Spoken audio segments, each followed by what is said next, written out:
wabarakatuh. Selamat pagi anak-anak semua. Semoga kita semua diberikan nikmat sehat yang luar biasa pada pagi hari ini.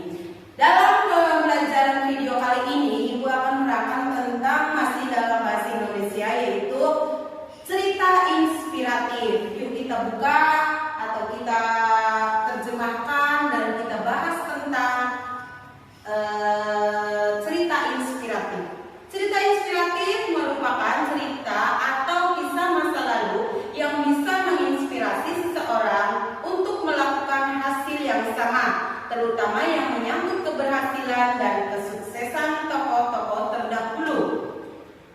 Struktur teks cerita inspiratif meliputi abstrak, orientasi, komplikasi, evaluasi, resolusi, dan koda. Untuk abstrak, yaitu inti dari teks cerita inspiratif atau opsional. Sedangkan orientasi adalah pengenalan tema, latar, dan tokoh.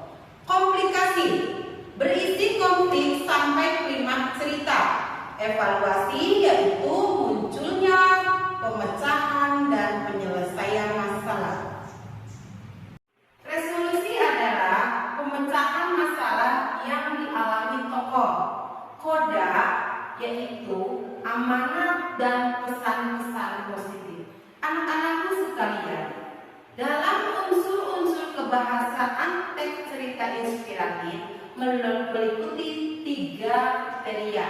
Yang pertama, menggunakan kalimat atau kata deskriptif.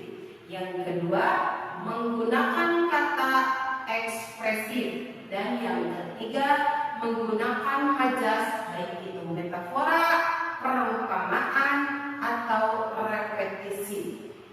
Selanjutnya yaitu anak-anakku sekalian, cara menulis cerita inspiratif. Yang pertama, temukan tema dan amanat. Yang kedua, membuat kerangka isi cerita. Dan yang ketiga, buat paragraf awal yang menarik.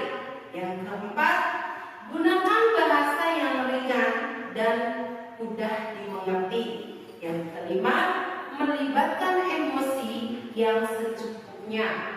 Yang keenam, ending atau akhir yang istimewa. Dan yang ketujuh, pemilihan judul sangat penting. Baiklah anak-anakku sekalian, pekalah terhadap lingkungan kita. Karena apa?